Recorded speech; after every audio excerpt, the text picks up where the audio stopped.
अब आज के इस नए वीडियो में हम सदिशों में सदिश गुणन का नियम सीखेंगे। पिछले वीडियो में विद्यार्थियों ने अदिश गुणन से संबंधित प्रश्नों को लगाना सीखा था। अब यहाँ सीखना है सदिश गुणन, जिसे हम क्रॉस प्रोडक्ट कहते हैं। तो जिस प्रकार अदिश गुणन में आपने एक फार्मूला सीखा था अदिश गुणन का,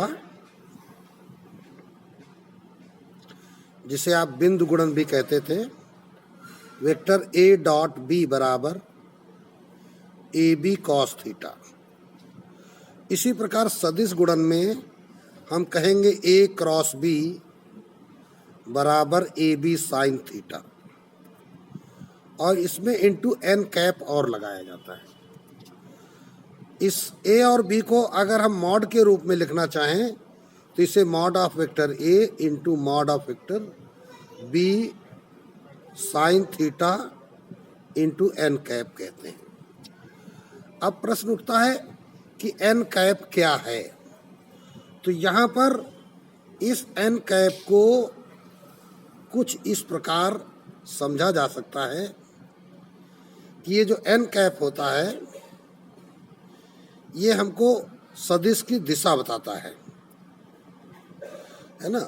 तो अब देखिए ये नीचे की ओर क्या है, निगेटिव एन कैप, ऊपर की ओर क्या है, पॉजिटिव एन कैप, और कैप लगा है तो इसका मतलब ये एकांक सदिश है। तो इसके लिए हमने विद्यार्थियों को पिछले वीडियो में भी समझाया था कि जो सदिश गुणन होता है उसका गुणनफल एक सदिश प्राप्त होता है, और अदिश गुणन में उसका गुणनफल अदिश प्राप्त होता है, अर्थात परिमाण प्राप्त होता है। और यहाँ जो गुणनफल प्राप्त होगा वो सदिश के रूप में प्राप्त होगा। इसको फिगर से कुछ इस प्रकार समझते हैं। हमने बताया था कि ये वेक्टर ए इस दिशा में है और वेक्टर बी इस दिशा में है। यदि हम वेक्टर ए की दिशा में, जैसे हमने इसको ब्लैक कलर से शो किया है, इतनी लंबी लंबी समांतर रेखाएं कहाँ तक खींच दें, जहाँ तक इस वेक्टर बी का क्षेत्र है। हमने क्या किए हैं, ये समान सदिश खींचे हैं इस प्रकार, ये हमने समान सदिश खींचे हैं। और यही कार्य अगर हम, जैसे वेक्टर बी है हमारा, तो इस दिशा में कहाँ तक ये काम करेंगे, जहाँ तक वेक्टर ई की सीमा है। तो इस प्रकार हमें एक क्षेत्र मिल जा रहा है जो यहाँ पर क्रॉस चेक से निर्मित हो रहा है। तो ये क्रॉस चेक से निर्मित जो क्षेत्र हो रहा है, अगर यहाँ पर हम इस प्रकार समय सदिश के अनुरूप ये चिन्ह लगा दें तो हमें यहाँ एक समांतर चतुर्भुज की रचना प्राप्त हो जाती है, क्योंकि हम जानते हैं ये वेक्टर बी है तो इधर भी ये वेक्टर बी है, और ये वेक्टर ए है तो ये ऊपर भी वेक्टर ए है। तो इस प्रकार ये एक समांतर चतुर्भुज प्राप्त होता है। तो जब हम इस वेक्टर ए का क्रॉस गुणन इस दिशा में करते हैं, यहाँ पे बीच में देखिए जो कोण बन रहा है, इस कोण को हमने क्या लिया हुआ है, थीटा लिया हुआ है। जब इस प्रकार ए क्रॉस बी होता है, मतलब ए क्रॉस बी है, तो इसका मतलब ए से बी की ओर दिशा है। तो ये जो दिशा है हमको क्या सिखाती है, इस दिशा से हमको पता चलेगा कि ये जो हमको समतल मिला है या समांतर चतुर्भुज मिला है, इसमें दो फेस हैं। भाई जैसे इस पृष्ठ पर आप जो कुछ लिख रहे हैं, तो अभी इस पेज का जो पिछला हिस्सा है वो तो सादा है, हम इसको पलट कर इसके पिछले हिस्से पर भी लिख सकते हैं। लेकिन जो हमें दिखाई देता है वो हमारा क्या होता है, सम्मुख पृष्ठ होता है। तो हमें जो ये समांतर चतुर्भुज दिखाई दे रहा है ये सम्मुख पृष्ठ है, अर्थात इस पृष्ठ की जो दिशा है ये ऊपर की ओर है, ये वाला एन कैप है। तो इसका मतलब ये जो समांतर चतुर्भुज बना है इसका एक निचला हिस्सा भी है, निचली सतह भी है। तो वो सतह जो प्राप्त होती है वो कैसे प्राप्त होती है, जब हम बी का ए में क्रॉस गुणन करते हैं। अगर हम यही बी क्रॉस एक अगर करें यहाँ पर हम, तो ये क्या हो जाएगा, mod of vector B into mod of vector A sine theta और एन कैप, सूत्र यही रहेगा, लेकिन जो इसका एन कैप होगा वो नीचे की ओर दिशा होगा। इसका एन कैप क्या है, वो ऊपर की दिशा है। इसका एन कैप क्या है, ये नीचे की दिशा है। कब, जब वेक्टर ए इधर है, वेक्टर बी इधर है। अभी अगर हम एक सदिश, ये हमने ए बना दिया और ये हमने बी बना दिया, तो अब देखो क्या हुआ, अब यहाँ ए क्रॉस बी निकालोगे तो ए क्रॉस बी ए से बी की दिशा है, ये दिशा हो जाएगी। तो इस दिशा में जो एन कैप होगा वो क्या होगा, नीचे की ओर होगा। अब इसको कैसे समझेंगे, तो इसके लिए बच्चों आपके सामने ये पेंच रखा हुआ है। इस पेंच के बारे में आप क्या जानते हैं, ये पेंच आपके पास है, ये पेंच है, और जब आप इसे इस प्रकार या इस प्रकार दो स्थितियों से पेंचकस से घुमाते हैं, तो अब हमें आप ये बताइए कि जैसे अभी हमने देखो इसको रोक दिया, अब हम इस पेंच को अगर ऐसे घुमा रहे हैं, पेंच से ऐसे अगर घुमा रहे हैं, तो अब हमें बताइए ये पेंच कस रहा है कि खुल रहा है। निश्चित है कि यह पेंच खुल रहा है। अब देखिए जब हमने पेंच ऐसे घुमाया, ऐसे अगर हम पेंच को घुमा रहे हैं तो क्या हो रहा है, हमारा पेंच कस रहा है। तो कसते समय क्या होता है, जो पेंच की नोक होती है वो अंदर की ओर जाती है, और खुलते समय पेंच की नोक क्या होती है, ऊपर की ओर आती है। कसेंगे तो नोक अंदर की ओर जाएगी, और जब इसे खोलेंगे तो नोक पीछे की ओर अर्थात हमारी ओर वापस आएगी। तो अगर इसको हम दोनों के मिलान बिंदु पर इस प्रकार रखते हैं और इसको फिर हम घुमाते हैं, कैसे घुमाते हैं, ऐसे, जैसे खोलना हो, तो ये घूमने की दिशा क्या हो जाती है, वो ऐसे हो जाती है। ऐसे घुमाएंगे तो ऐसे क्या होगा, पेंच खुलेगा, ठीक है ना, और जब ऐसे घुमाएंगे तो पेंच कसेगा। तो जब बी क्रॉस ए करेंगे तो बी से ए की ओर जाएंगे तो ऐसे घुमाना पड़ेगा, तो इसका मतलब एन कैप नीचे की ओर हो जाएगा। जब कसेंगे तो पेंच की नोक कहाँ जाएगी, नीचे की ओर जाएगी, और जब खोलेंगे तो पेंच की नोक ऊपर की ओर आएगी। तो ए क्रॉस बी में हमें यह सतह प्रदर्शित करेगा, और बी क्रॉस में इसकी पिछली सतह, जैसे ये जो पेज तुमको लिखा हुआ दिखाई दे रहा है, इसका पिछला पेज जो सादा होगा। तो यहाँ पर यह जरूरी समझना है कि सदिश गुणनफल में हमको किसी सतह की दिशा मिलती है, तो हमको ये सतह मिल जाती है काहे की, समांतर चतुर्भुज की, और दिशा क्या मिलती है, जब ए क्रॉस बी करेंगे तो ऊपर की ओर दिशा जो हमको दिखाई पड़ रहा है, बी क्रॉस ए इसका करेंगे तो नीचे की ओर दिशा। जब स्थिति ऐसी होगी तो ए क्रॉस बी का मतलब निचली दिशा दिखाएगा, और जब बी क्रॉस ए करेंगे अर्थात पेंच के खोलने वाली दिशा, ये दिशा कौन सी, पेंच के खोलने वाली, तो खोलने वाली दिशा में क्या होगा, इसकी ऊपरी सतह हमको दिखाई देगी। तो इस प्रकार जो सदिश गुणनफल होता है उसका गुणनफल एक सदिश के रूप में प्राप्त होता है। अब यहाँ हम बात करते हैं समांतर चतुर्भुज का क्षेत्रफल। तो अभी देखो ये समांतर चतुर्भुज जो निर्मित हुआ क्या है, इन्हीं दो असमांतर सदिशों से बना है। दोनों सदिश क्या हैं, असमांतर हैं, और दोनों सदिशों में कुछ न कुछ परिमाण भी होना चाहिए, शून्य नहीं होना चाहिए। तब हम जब दो सदिशों का सदिश गुणनफल करते हैं अर्थात ए क्रॉस बी करते हैं, तो हमें समांतर चतुर्भुज का क्षेत्रफल प्राप्त होता है। लेकिन जो क्षेत्रफल है वो तो एक परिमाण स्वरूप प्राप्त होता है, इसलिए इसमें हमको यहाँ पर एक मॉड का निशान लगाना पड़ता है।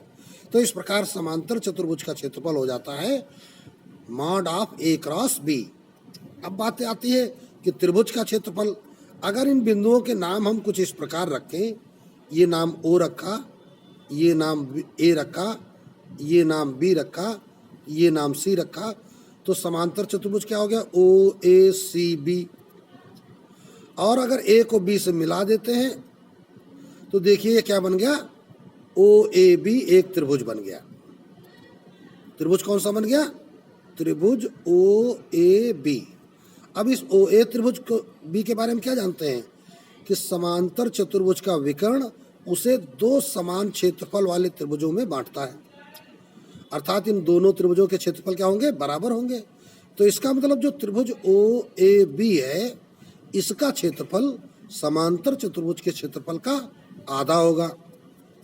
तो बन गया हमारा सूत्र 1/2 mod of A cross B. देखिए बड़ा ही सरल है, इसमें कुछ भी कठिन नहीं है कि समांतर चतुर्भुज का क्षेत्रफल सीधे सीधे ए क्रॉस बी से प्राप्त होगा। कब? जब ए क्षैतिज हो और बी अन्य दिशा में हो तब। फिर उसके बाद यहाँ पर दिशा भी ध्यान रखनी है कि जो घड़ी की दिशा कैसी बननी चाहिए सदिश गुणनफल में, घड़ी की विपरीत दिशा, एंटी क्लॉकवाइज। एंटी क्लॉकवाइज जब बनेगा तब हमारी ऊपर वाला पेज आएगा, अगर क्लॉकवाइज बनेगा तो पिछला पेज आएगा, बैक साइड में हम पहुंच जाएंगे। अब आते हैं, यदि कहा जा रहा है विकर्ण सदिश ज्ञात होने पर, मान लीजिए भी देखो यहाँ पर हम एक समांतर चतुर्भुज बनाते हैं, ये हमने एक समांतर चतुर्भुज बनाया और जिसमें जो दो सदिश दिए गए हैं वो विकर्णों के रूप में दिए गए हैं, वेक्टर ए और वेक्टर बी। ये क्या है? विकर्ण के रूप में दिए गए हैं। तो यहाँ पर 1/2 mod of A cross B. ये क्या कब होता है सूत्र? जब अगर विकर्ण दिए हों सदिश के रूप में तब समांतर चतुर्भुज का क्षेत्रफल 1/2 इंटू विकर्ण सदिशों का गुणनफल। वैसे भी तुमने पढ़ रखा होगा, हमने सम चतुर्भुज का क्षेत्रफल क्या पढ़ा था? 1/2 इंटू विकर्णों का गुणनफल। तो उसी पर आधारित यह आपका सूत्र होता है। अब बात आती है दो समान सदिशों का क्षेत्र गुणनफल। तो दो समान सदिश कब होंगे? यदि हम कहेंगे पहला वेक्टर ए और इसके समान दूसरा भी वेक्टर ए होगा। अगर इनका हम सदिश गुणनफल करें, क्रॉस करें, तो हमें रिजल्ट क्या मिलेगा? 0 मिलेगा। यहाँ पे यदि हम हटा देते हैं, सीधे सीधे यही जवाब हो गया कि ए क्रॉस ए 0, तो B cross B 0, P cross P 0। तो दो जो समान सदिश होते हैं इनका गुणनफल 0 होता है। क्यों होता है? अब ये भी जरा समझना जरूरी है कि मान लो कि एक वेक्टर ए है ये और दूसरा वेक्टर ए वो भी यही है, तो दोनों के बीच कितना कोण हो गया? 0। तो जब हम ये ऊपर वाला सूत्र लगाएंगे ए बी साइन थीटा, तो साइन थीटा की वैल्यू क्या रखेंगे? साइन 0। तो साइन 0 क्या करेगा? वैल्यू आएगी 0 और सारा कुछ ये 0 कर देगा। तो इस प्रकार समान सदिशों का क्रॉस प्रोडक्ट जो होता है वो क्या होता है? 0 होता है। और उधर देखो अदिश गुणनफल में क्या पढ़ाया गया था कि समान सदिशों में जब उनका अदिश गुणनफल कराया जाता है तो वहां पर उनकी वैल्यू 1 आती है। वहां लंब सदिशों का अदिश गुणनफल 0 होता है। ठीक है ना? वहां क्या पढ़ा था तुमने? a डॉट b बराबर 0 पढ़ा था। फिर आ जाओ दो समरेख या समांतर। तो देखो एक वेक्टर a है और दूसरा वेक्टर b है, तो यहाँ दोनों क्या है? समांतर हैं। अगर दूसरा भी इसी पर आ जाए तो समरेख हो जाएंगे। दोनों की दिशा एक ही है लेकिन परिमाण अलग अलग है। तब यदि इनका हमको गुणनफल निकालना है तो यहाँ भी क्या होगा? दोनों सदिशों के बीच का कोण क्या हो जाएगा? थीटा बराबर 0 अंश होगा। तो साइन थीटा क्या हो जाएगा? 90 हो जाएगा। तो यहाँ भी रिजल्ट क्या आएगा? ए क्रॉस बी बराबर 0 आएगा। ठीक है ना? क्योंकि यहाँ पे दोनों सदिशों के नाम अलग अलग हैं। हाँ, ये शर्त है कि दोनों समांतर हैं परस्पर, इसलिए बीच का कोण 0 होगा, तो ए क्रॉस बी 0 हो जाएगा। अब आते हैं दो सदिशों के बीच कोण समझते हैं।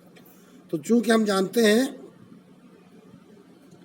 कि ए क्रॉस बी बराबर क्या होता है, अभी ऊपर हमने पढ़ा A B sine theta N cap.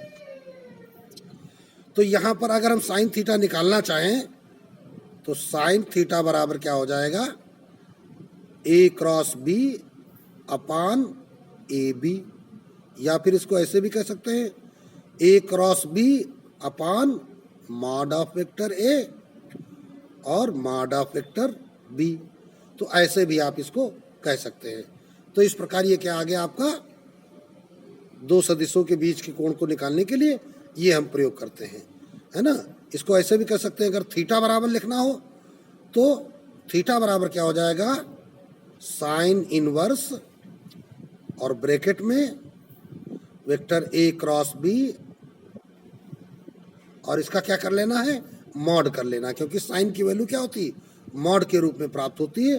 तो यहां पे आप मॉड लगा लीजिए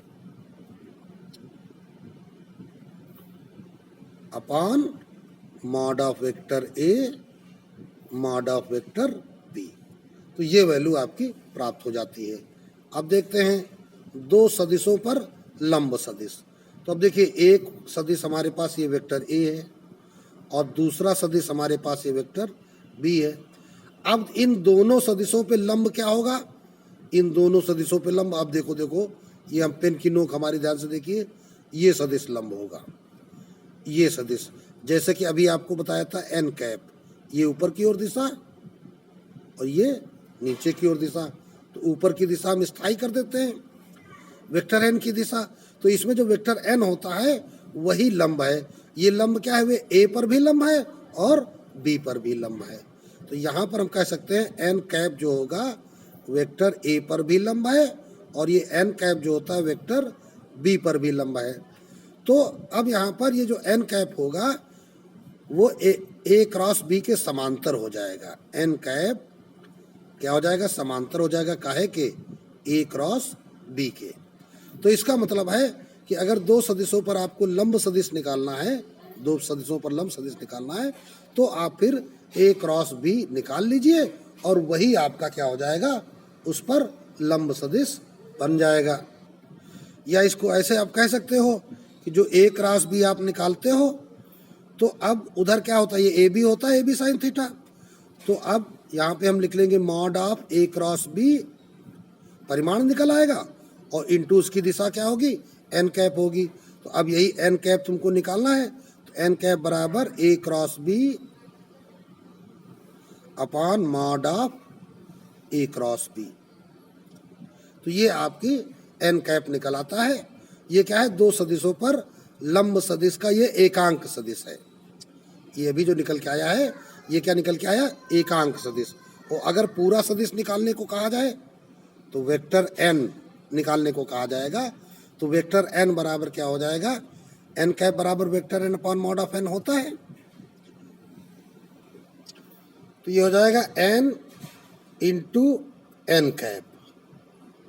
तो इसका प्रयोग जब कभी जरूरत होगा तब जरूर विद्यार्थियों को सिखाएंगे। तो इस प्रकार अभी तक विद्यार्थियों ने बहुत ही महत्वपूर्ण टॉपिक्स इस वीडियो में सीखे हैं। आगे कुछ और थोड़ा सा रह गया, उसको भी देख लेते हैं। अब आते हैं दो सदिशों के सदिश गुणन के गुणधर्म। तो गुणधर्मों में जैसे क्रम विनिमय प्रगुण देखा जाता है, तो यहाँ पर एक बात ध्यान रखना है कि जो ये ए क्रॉस बी है ये बी क्रॉस ए के बराबर नहीं होता। तो होता क्या है, ए क्रॉस बी जो होता है वो माइनस बी क्रॉस ए के बराबर होता है, और या फिर इसे बी क्रॉस हम माइनस ए कह सकते हैं। तो ये जरूर ध्यान रखना। तो हम क्या निष्कर्ष लाए, यहाँ पे हम चूंकि लिख देते हैं, यहाँ इसलिए लिख देते हैं, क्या लिखेंगे, यह क्रम विनिमय नियम का पालन नहीं करता है। अब आते हैं साचर्य नियम, यहाँ प्रयोग किया नहीं जाता है। वितरण प्रगुण की बात कर लेते हैं। तो अगर कहीं मिल जाए A cross B plus C, तो फिर इसको क्या कह देंगे, A cross B plus A cross C. या फिर अगर लिखा हो A cross vector B minus vector C, तो यह वितरित हो जाता है क्रॉस गुणन के लिए माइनस ए क्रॉस सी। तो वितरण प्रगुण यहाँ पे क्या हो रहा है, ये पालन करता है। अब आते हैं इकाई सदिशों के सदिश गुणनफल। इकाई सदिश होते क्या हैं, आई कैप, जे कैप और के कैप, जिन्हें हम मात्रक सदिश कहते हैं, यूनिट वेक्टर कहते हैं। आई कैप आपको पता है एक्स अक्ष के अनुगत, जे कैप वाई अक्ष के अनुगत और के कैप जेड अक्ष के अनुगत। अब तीनों में क्या है, कोण कितना है, 90 डिग्री। सब में कोण 90 है। और हम जानते हैं कि साइन 90 की वैल्यू क्या होती है, 1 होती है। तो इसका मतलब हो गया कि अगर इनमें परस्पर एक दूसरे में क्रॉस गुणन होगा तो उसकी वैल्यू क्या आएगी, 1 आएगी। तो इस प्रकार अगर हम i क्रॉस j करेंगे बराबर, अगर j क्रॉस हम k करते हैं बराबर, अगर k क्रॉस हम i करते हैं तो बराबर हमें क्या प्राप्त होगा, 1 प्राप्त होगा। और अगर i क्रॉस i करते हैं, अगर हम j क्रॉस j करते हैं, अगर हम k क्रॉस k करते हैं तो बीच का कोण क्या होगा, देखो i इधर और दूसरा i भी इधर, i कैप, तो कोण हो जाएगा 0, तो साइन 0 की वैल्यू क्या है, 0। तो इस प्रकार ये रिजल्ट तुमको क्या प्राप्त होंगे, 0 प्राप्त होंगे। अब यहाँ एक और बात विद्यार्थियों को ध्यान रखनी है कि जैसे हमारा ये चक्रीय क्रम होता है, इसके बारे में हमने तुमको पढ़ा रखा है कि अगर i j k इस कैप, इन तीनों एकांक सदिशों को अगर इस पर रखें तो अगर ये इस दिशा में गुणन होगा तो ये रिजल्ट प्राप्त होंगे। अगर उल्टे हो जाएंगे, जैसे j cap dot i cap हो जाएगा बराबर, अगर k कैप डॉट नहीं क्रॉस j कैप हो जाएगा, या i cap cross k cap हो जाएगा, अर्थात उल्टे हो जाएंगे तो इनका गुणनफल जो होगा वो -1 प्राप्त होगा, क्योंकि हमने अभी बताया था ये नीचे की दिशा की ओर इंगित करने लगता है। तो इस प्रकार अभी तक हमने सदिश गुणन से संबंधित सभी नियमों एवं सूत्रों को सीख लिया है। अब हम कुछ प्रश्नों को लगाना सीखेंगे। अब ये अभ्यास से लिए गए कुछ प्रश्न हैं जिन्हें हल करना विद्यार्थियों को सिखाया जाएगा। तो आइए चलते हैं पहले प्रश्न पर। पहला प्रश्न हल करेंगे। दिया गया है वेक्टर a बराबर i cap plus 2j cap plus 3k cap तथा वेक्टर b बराबर 3i cap plus 2j cap plus k cap. तो अब यहाँ पर हम निकालना क्या है, a cross b, a cross b। तो ये जो a क्रॉस b होता है इसे हम वज्र गुणन भी कहते हैं, सदिश गुणन या वज्र गुणन। तो वज्र गुणन के लिए हमको एक सारणिक बनानी पड़ती है। इसकी सारणिक के लिए क्या किया जाता है, i कैप j कैप और k कैप। पहले हमने क्या लिखे, एकांक सदिश लिख लिए। तो पहली रो में तो रहते हैं सीधे सीधे अक्षों के अनुदिश जो एकांक सदिश हैं वो। दूसरी रो में आएंगे वेक्टर a के गुणांक, जैसे i कैप का गुणांक 1, j कैप का 2 और k कैप का 3। तीसरी रो में आएंगे वेक्टर b के गुणांक 3, 2, 1। अब पीछे आप सारणी को सरल करना सीख चुके हैं। क्या आपने सीखा है, तो बराबर i कैप ऑफ, ये इसकी उपसारणिक बन जाती है। या दूसरे शब्दों में कहें कि हमने देखो पहले ये वाली रो दबाई और ये कॉलम दबाया, तो अब ये दोनों दबाने से क्या बचेगा, ये बचेगा, ये गायब किया, ये गायब किया।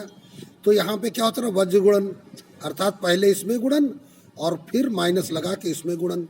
तो 2 एकम 2 माइनस 2 तिहाई 6, फिर बीच में माइनस j कैप ऑफ होता है, दूसरा चिन्ह माइनस j कैप ऑफ। तो अब देखो ये गायब हो जाएगा कॉलम और ये गायब हो जाएगी रो। तो 1 एकम 1 minus 3 त्रिको 9 plus k cap of. तो k कैप ऑफ में क्या करना है, ये गायब हो जाएगा और ये गायब हो जाएगा। 1 दूनी 2 माइनस 3 दूनी 6, तो बराबर ये क्या आ गया, -4i कैप, और ये माइनस के 8 बचेंगे, minus minus plus 8j cap, और ये -4k कैप। तो ये जो आपका रिजल्ट आ गया a क्रॉस b निकल आया। इसलिए a क्रॉस b बराबर -4i cap plus 8j cap -4 के कैप। अब इसके साथ तथा ए क्रॉस ए निकालने को कहा गया है, तो ए क्रॉस ए देख लें। वैसे तो हमको पता है, अभी हमने सूत्र भी लिखाया था कि अगर समांतर सदिश हैं और समान सदिश हैं तो उनका क्रॉस प्रोडक्ट 0 होता है। लेकिन निकाल के चेक कर लेते हैं।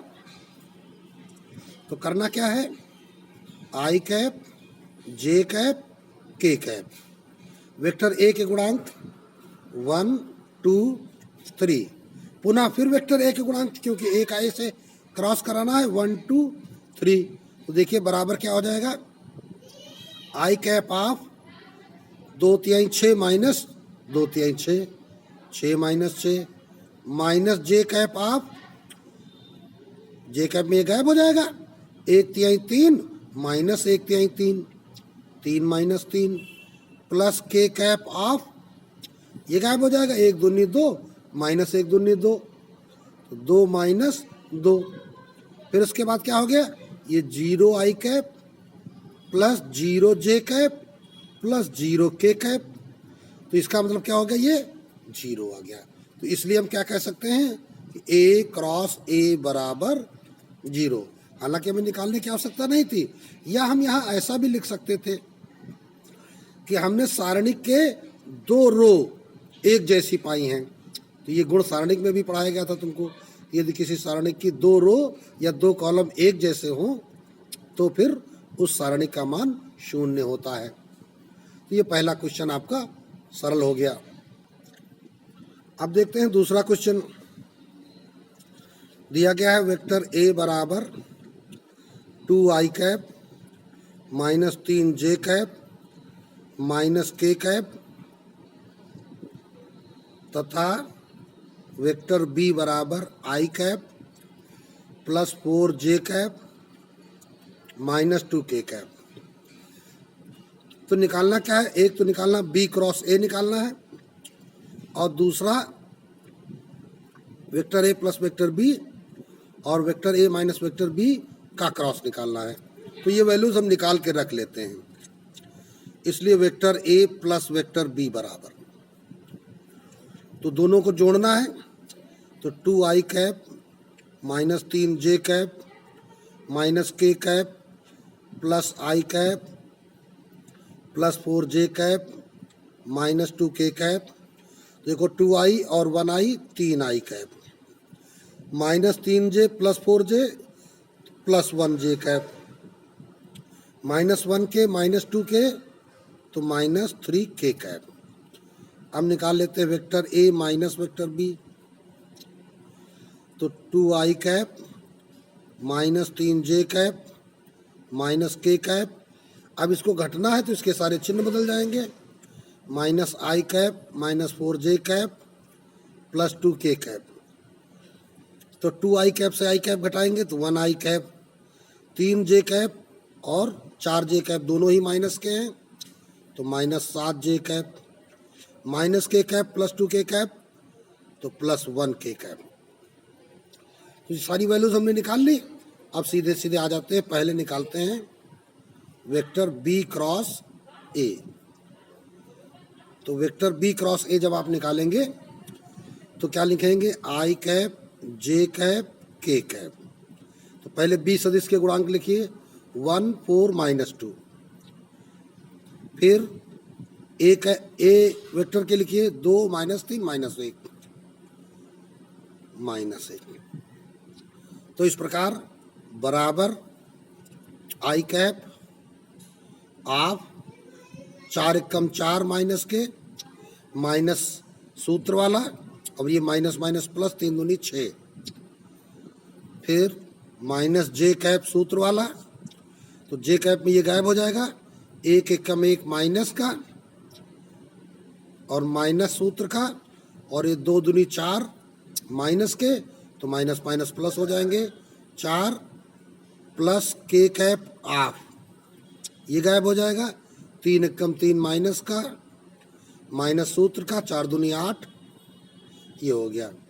तो बराबर माइनस 10 आई कैप, और यहाँ 4 में गया 3 माइनस 3 जे कैप यहाँ माइनस के 11 के कैप, ये वैल्यू आपकी निकल आई। तथा और क्या ज्ञात करना था, A vector plus B vector cross vector A minus vector B, ये वैल्यू आपको ज्ञात करनी थी। तो इसका भी सारणिक बना लेते हैं। तो वेक्टर ए प्लस बी देखो क्या आया है, 3 -1 और -3, तो आई कैप जे कैप और के कैप। ए प्लस बी में क्या आया है गुणांक, 3 -1 -3, 3 -1 और -3। ए माइनस बी में 1 -7 1, 1 -7 और 1, तो बराबर, अब देखिए क्या हो जाएगा, आई कैप ऑफ, तो आई कैप में गायब हो जाएगा, ये -1 माइनस सूत्र का, और ये minus minus plus 7 × 21, minus j cap of, ये गायब हो जाएगा, 3 × 3 और ये -3, तो माइनस सूत्र वाला मिलके प्लस हो जाएंगे, प्लस के कैप ऑफ, अब ये गायब हो जाएगा, 3 × 7 = 21 माइनस का, और माइनस सूत्र वाला मिलके प्लस, 1 × 1, तो -21 + 1, तो बराबर ये हो गया -22 आई कैप -6 जे कैप, और यहाँ देखो -21 + 1, तो -20 के कैप। तो ये आपका रिजल्ट प्राप्त हो गया। तो इस प्रकार ये प्रश्न भी आपका लग जाता है। अब अगला प्रश्न देखते हैं। सदिशों ए तथा बी से होकर गुजरने वाले समतल के लंबवत इकाई सदिश ज्ञात करो। तो देखिए, एक सदिश ये ए है और दूसरा सदिश हम ले लेते हैं ये बी है, ये दो सदिश हैं। तो अब इस सदिश को हमने बनाया कहाँ है, इस कागज पर, अर्थात समतल पर। तो इन दोनों सदिशों से गुजरने वाला समतल क्या हो गया, यही कागज जिस पर हमने बनाया है। और इस कागज पर कह रहा समतल के लंबवत, अर्थात इस कागज के लंबवत। तो ये देखो, हम ऊपर से नीचे की ओर ये पेन उठा रहे हैं, तो ये जो दिशा बन रही है ऊपर की ओर या इसके अंदर की ओर, ये लंबवत इकाई सदिश हमको निकालने को कहा जा रहा है। अर्थात ये सदिश क्या निकालने को कहा जा रहा है, एन कैप हमसे मांगा जा रहा है। तो अब देखिए, यहाँ पर ये क्वेश्चन नंबर 3 है। चूँकि वेक्टर ए बराबर 3 I cap +2 J cap +2 K cap, और वेक्टर बी बराबर 2 आई कैप +4 जे कैप +3 के कैप, इन सदिशों के बीच कोण थीटा होता है। तो वैसे तो सूत्र हमने पढ़ा हुआ है कि A क्रॉस B बराबर AB sine theta into N cap, और ये जो एन कैप है वो दिशा बताता है हमको। जब A से B की दिशा इस प्रकार होगी, कोण थीटा होगा, तो एन कैप हमारी ओर होगा, अर्थात जिस पृष्ठ पर ये फिगर बना हुआ है या जो हम लिख रहे हैं यही समतल कहलाएगा। तो ये जो AB साइन थीटा है, यहाँ पर इसके बजाय चूँकि यहाँ ये घटकों के रूप में लिखा हुआ है, तो हम यहाँ पर एक सूत्र आपको सिखाया गया है कि A cross B upon mod of A into mod of B, ये एन कैप। लेकिन यहाँ पर mod of A cross B होता है, गलती से लिख दिया हमने, ये mod of A cross B होता है। तो यहाँ इस सूत्र का प्रयोग करेंगे। तो पहले हम A क्रॉस B निकाल लेते हैं। A cross B I J, sorry I ऐसे होगा, जे इधर होगा, के कैप। गुणांक लिखते हैं वेक्टर A के 3 2 2 और B के 2 4 3, तो बराबर आई कैप ऑफ 2 तिहाई 6 माइनस 4 दूनी 8 minus j cap of 3 त्रिको 9 minus 2 दूनी 4 plus k cap of 3 choco 12 minus 2 दूनी 4 तो बराबर माइनस 2 आई कैप और ये 9 में 4 गया 5 माइनस 5 जे कैप 12 में 4 गया 8 प्लस 8 के कैप। ये वैल्यू निकल आई। अब ए क्रॉस बी का हम मॉड निकाल लेते हैं। तो मॉड क्या हो जाएगा, अंडर रूट माइनस 2 का स्क्वायर प्लस ये माइनस 5 का स्क्वायर प्लस 8 का स्क्वायर। तो ये बराबर वैल्यू हो जाती है अंडर रूट 4 प्लस 25 प्लस 64। तो 4 5 9 4 13 6 2 8 1 9 अंडर रूट 93 ये वैल्यू प्राप्त हो जाती है। तो इसलिए जो एकांक सदिश एन कैप की दिशा में हमको निकालना है तो वही एन कैप बराबर vector A cross B upon mod of A cross B.